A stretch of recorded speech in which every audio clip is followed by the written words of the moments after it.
नमस्कार भक्तों। पुराणों में 4 युगों का वर्णन मिलता है, सतयुग, त्रेता युग, द्वापर युग और कलयुग। कलयुग को एक श्राप कहा जाता है। आइए जानते हैं कैसे हुई कलयुग की शुरुआत।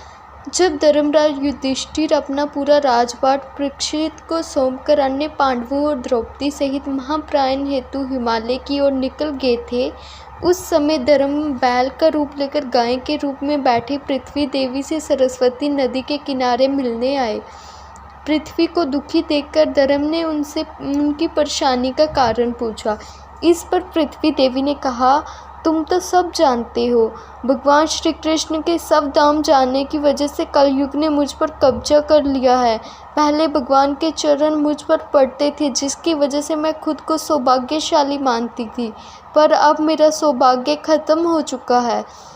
धर्म और पृथ्वी आपस में बातें कर रहे थे कि इतने में असुर रूपी कलयुग आ पहुंचा और बैल और गाय रूपी धर्म और पृथ्वी को मारने लगा। राजा परीक्षित वहां से गुजर रहे थे। जब उन्होंने ये दृश्य देखा तो कलयुग पर बहुत अधिक क्रोध आया। राजा परीक्षित ने अपनी तलवार निकाली और कलयुग को मारने के लिए आगे बढ़े। राजा परीक्षित का क्रोध देखकर कलयुग डर गया। वह राजा परीक्षित के चरणों में गिर गया और क्षमा याचना करने लगा। राजा परीक्षित ने शरण में आए कलयुग को मारना उचित नहीं समझा, पर जीवन दान दे दिया।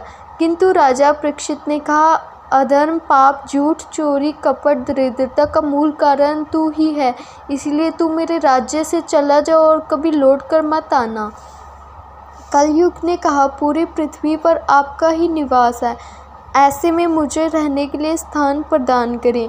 कलयुग के कहने पर राजा परीक्षित ने विचार कर कहा, झूठ, मदपान, पर स्त्री गमन और हिंसा, इन 4 स्थानों में आसक्ति, मद, काम और क्रोध का निवास होता है।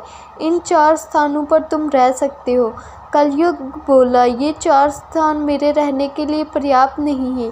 इस मांग पर राजा परीक्षित ने उसे स्वर्ण के रूप में 5वां स्थान प्रदान कर दिया। कलयुग इन स्थानों के मिल जाने पर तो वहां से चला गया, किंतु कुछ दूर जाने के बाद अदृश्य रूप में वापिस आकर राजा परीक्षित के स्वर्ण मुकुट में निवास करने लगा। तभी से कलयुग ने धरती पर शासन करना शुरू कर दिया था। राजा परीक्षित एक बार जंगल में शिकार करने गए, जहां उन्होंने शिमिक ऋषि को ध्यान करते देखा।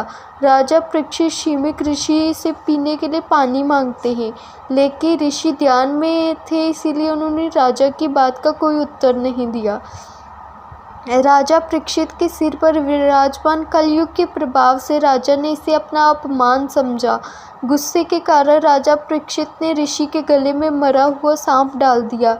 जब इस बात का पता शिमिक ऋषि के पुत्र श्रृंगी ऋषि को लगता है तो वह राजा परीक्षित को श्राप दे देते हैं कि 7 दिनों में नागराज तक्षक उन्हें डस लेगा और उनकी मृत्यु हो जाएगी।